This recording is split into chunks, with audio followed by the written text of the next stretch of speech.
think it might just be easiest if we start from the beginning, if you feel comfortable talking about the day on the scooter and what was going on, what you were doing. Do you want to just start there? Sure, that sounds great. So what was going on that day? Was it for fun? What were you doing and where were you? It was actually Valentine's Day. I'd been out with friends at their house having just a wonderful dinner. I came home, got on a scooter without a helmet late at night, or it was dark. And next thing you know, I woke up about 24 hours later in the hospital. Do you remember hitting anything or what happened with the scooter? I've thought about that a lot. I've asked a lot of questions about that night. I can remember hitting the pavement and feeling a sharp or feeling a dull, blunt force to my head. I didn't feel any pain. The firefighters I later talked to, they said that a couple found me. I don't know how long I laid on the road. I don't know how long I was away from my family. I know that they were worried about me. My wife saw that I had not moved. She looked on her cell phone, saw that I was still stationary in one spot. The firefighters, she called my phone, they answered, and that's when she found out they're taking me to the hospital. And I was knocked completely unconscious. I don't remember anything until about 24 hours later. My goodness. Okay, so you wake up and you're in the hospital. I'm in the hospital. They had supposedly done all kinds of tests on me. I'd cracked my head open. They sewed it up or put multiple staples in. I had hit the back of my head about right here. And I had a lot of blood. I have a photo I'm unconscious with just blood all over my head and down my face. I'm assuming I hit something in the road because I drive by that a lot. It was at a park about maybe 5 minutes or 3 minutes from my house. I must have hit something in the road and probably gone forward. And when you said a couple found you in the road, were you literally in the road or were you inside the park? I was on the road. You were on a road. I don't know where on that side I was. I'm assuming I was in the middle. I feel like I found the place in the road. It's sort of a raised part of the road, but I was right next to the park. I never made it to the park. Thank goodness nobody hit you. I mean, you think about all the things that could have happened with it being dark, right? That it was such a blessing that somebody found you safely. Absolutely. It's about 8:30 at night, so. So let's talk about what was going on with after that. Were you having severe headaches? Were you having confusion? What were some of those symptoms like for you? So I talked to the doctor a little bit, and he gave some information to go home. I thought with the staples, I'd go back in a few weeks, get them out, and everything was fine. I even saw a follow-up neurologist just to make sure everything's okay. I can remember him giving me a sheet of paper that had the symptoms of a concussion. And like most people, I put it aside. I felt fine.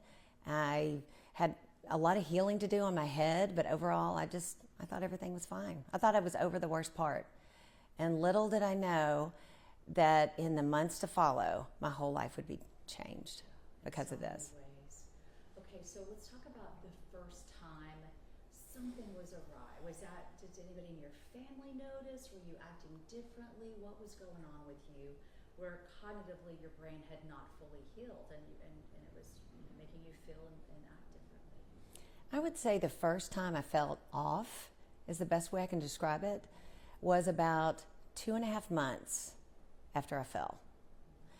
I started having panic attacks, which I had never had before.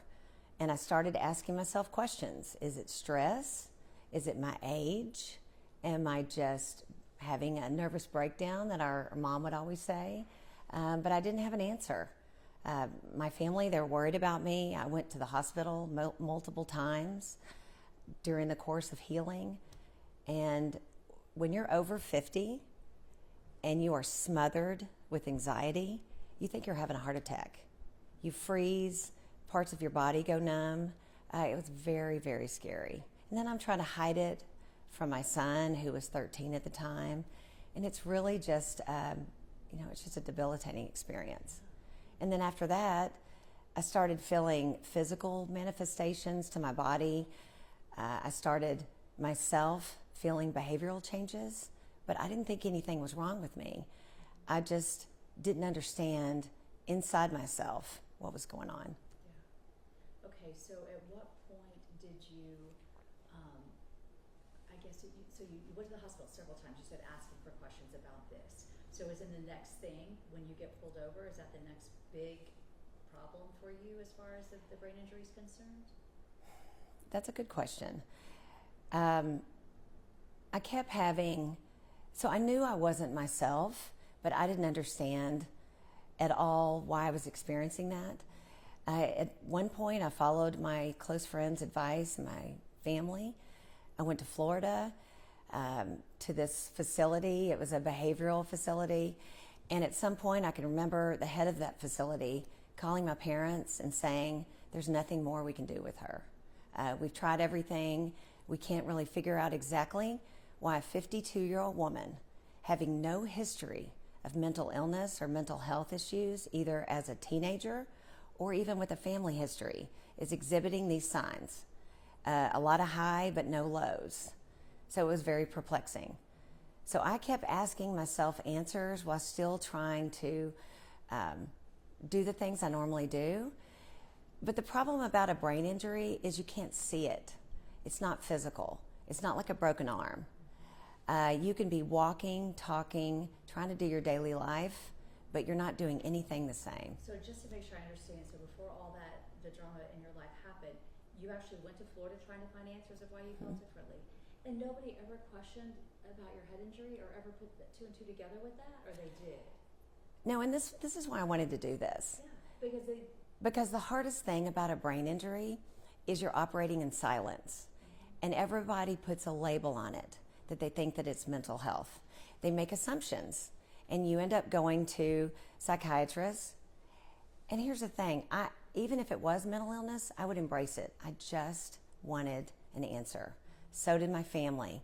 So did my close friends. Trying to figure out interpersonally with my staff, with my close friends and family, why I was acting so different. Okay, so then you get pulled over. What do you remember about that? So when I got pulled over, it was about 6 weeks after I'd come back from Florida. I was on very heavy medication. It was numbing. I found out from another doctor who said, why are you on that medication? I'd never been on it before. So I just stopped taking it. I didn't slowly get off of it. I just stopped taking it. Next thing you know, on a Monday, I dressed for work. I got in the car and I just started driving in circles all day. I know my 13-year-old son at the time was trying to get me not to get in the car because he knew something was off with me. So at the very end of the day, I was exhausted. I'd gone through a whole tank of gas, and I can't even tell you really what happened. I know that I was stalled late at night in the middle of a lane, and then next thing I know, I got arrested for driving while intoxicated. All right, and you had not had a drink, obviously, and they proved that Right. with tests. No alcohol and no drugs. So I didn't have any of those heavy drugs that I'd been given in Florida. I didn't have anything in my system. But it has that kind of effect on you through not sleeping, through a brain injury, getting off drugs immediately without titrating it down. So a lot of that goes to that. Did you get pulled over again? So I got pulled over in April and in May.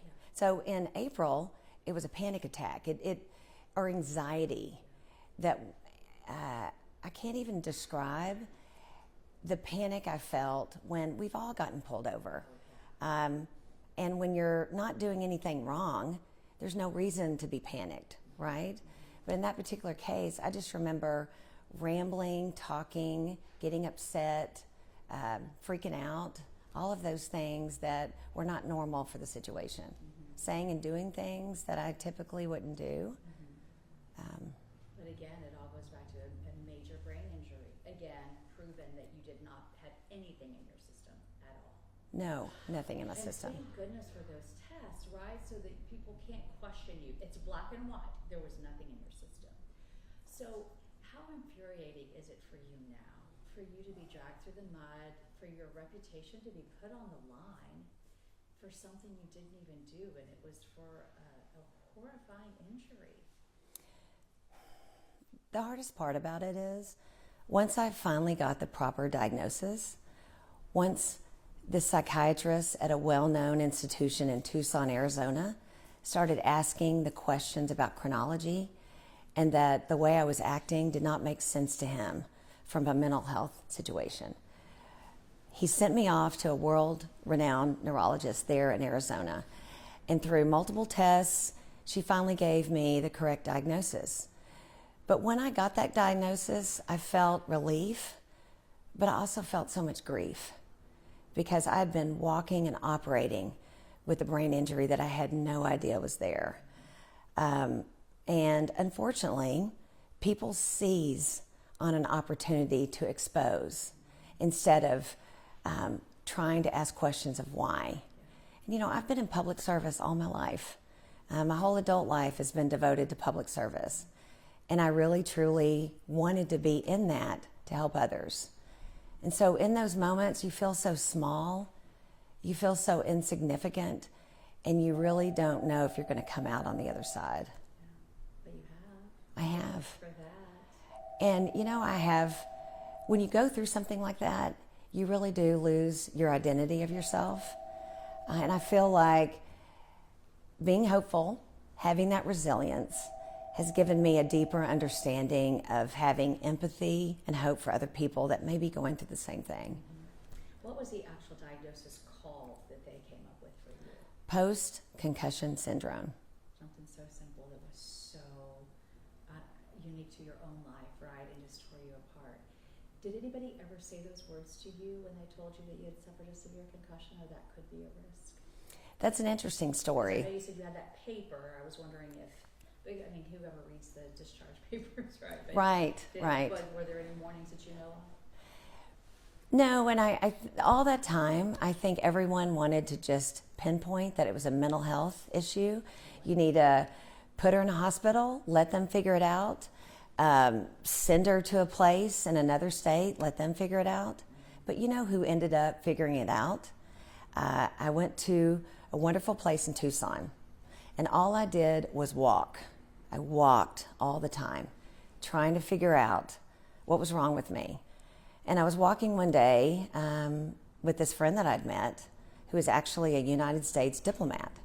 So as I'm walking with her, I said, people keep trying to figure out, is it a childhood trauma? Is it something in your past that caused you to react this way? But everyone was at a loss. So as I described my symptoms to her, she said, wait a minute, that's what I've been going through. You've got post-concussion syndrome. I was like, what's that? I've never heard of that. No doctor has ever even told me that that's even a thing. She said, you need to demand this place to send you to the neurologist that I go to. It's off campus, so it's a special thing to do. And really, she changed my life. I got on one of their buses. They took me to this neurologist. I didn't even know who she was. She did a series of tests, a lot of them, acknowledged that I had the physical issues, the mental health issues that are caused from the brain hitting. It's really called, an issue where your brain strikes another portion of your head, so it goes backwards to forwards, which causes a lot of issues that you wouldn't expect people to understand about brain injuries. And you may or may not want to answer this. I find it frustrating as a medical reporter a lot of times when people have to go out of state when we supposedly have the best medical center. Did you go out of state just because of your job and for privacy issues, or did you not get the answers that you needed here in Houston? If you don't want to answer that, you don't have to. I was just wondering if you chose to go elsewhere for privacy or because you weren't getting what you needed here. I think a lot of it is I didn't want to run into anyone else that I had worked with for substance use disorders or anything. And I thought, I need to be in a place where I don't have individuals from work. I don't have defendants that I'd worked with to help them with their substance use issues. So I wanted to get away from here and try to find answers somewhere else. Yeah. Okay. And then how are you doing today? How are things getting back on track? You're back at work? Yes. Does it feel good to be back? Ironically, I've probably never felt healthier. The only lingering issue that I've had, I never had headaches. And so now I get headaches. Like I had one this morning, but they're manageable. You work through it. It's not something that's debilitating. They say it's normal. What did you do during that time off?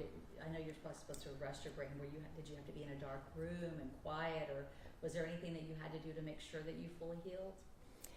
I was very sensitive to sound, bright lights, things like that. The main thing is they told me, make sure you sleep well. Make sure that you eat healthy. Make sure that you lower your stress, that you do things that are mindful to get your brain back on track. So I had this really close friend of mine that I did not see her this way as that type of person, but she said, let's go, why don't we go do some pottery? Why don't we go paint a picture? Why don't we go shoot bow and arrows? All of these normal things that made me feel like a human again, because I felt like I'd lost everything. It was just mind-numbing. I came over to Chris's office every day. I started saying, I'm a pretty fast typist. Can I do something for you? Can I help you out? Just again to make me feel human. Because I didn't know if I was ever going to get back to the way I was. And I'm sure it's nice for you, a redemption for your child. I mean, we all want to be examples for our kids, right? For you to be going through that, had to be really tough emotionally. Oh, it was very, very tough. For him to see his mom in a way that he didn't understand. He was also in his own developmental age, being 13. And I look at him now, he's matured in so many ways that he probably wouldn't have had I not gone through this. But you're worried. You're worried about your marriage. You're worried about your family. You're worried about friends accepting that you're okay. You're worried about your colleagues accepting that you're okay. And your community who watches closely what you do, right? You have a very high-profile job. I do. And when you're in a place of public trust, and I really want people to know this, I had access to care. A lot of people don't have access to care.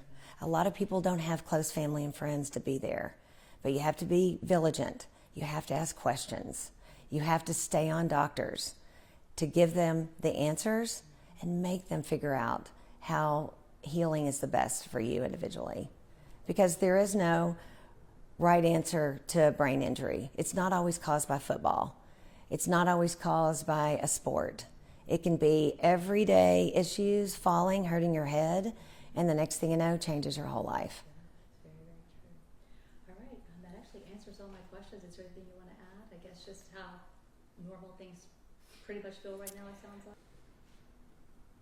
Do you want to talk about the process some? Or leave that out? Just the process of what I went through? Yeah. How do you want me to do it? It's so hard to talk about myself.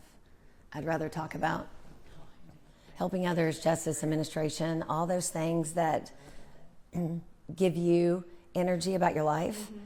Mm-hmm. But when you're sidelined and it throws your whole world off, I can't explain to anyone what it was like to be inside myself, to struggle to find an answer, to be sent off to places that don't care, that just try to medicate you, to get you calm, to get you back to compliance, instead of asking those questions about why are you there in the first place. And that is an impediment to our medical industry and with the mental health industry, separating people that may be in a different trauma than just pigeonholing them in a situation that doesn't apply to them. I think that's just one of the big things that I took away from all this. And just trying to piece your life back, because brain injuries steal pieces of you. They steal your identity. They steal moments of joy in your life. They steal friendships. They affect your work with your close friends there. It affects everything. That's gotta feel really good to have your name cleared and for everybody just to back off now, right? It is.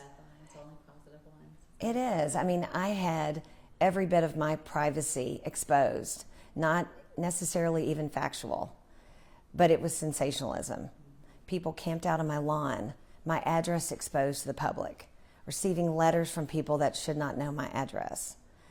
Being a judge, for example, you don't want people to know where you live. There's a safety issue, and all that was exposed. All because you fell on a scooter one night. That's right. And all because, unfortunately, I think trust could have been betrayed in certain ways because people seize on that. I'm so sorry you've been through all this. You're very strong. Thank you. You take it day by day. I always say good things happen to good people, and put it behind you where it belongs Tom's way in the past, and thankfully you're doing well. Thank you. Thank you. You know, there's a lot of resilience and hope when you're on the other side. Mm-hmm.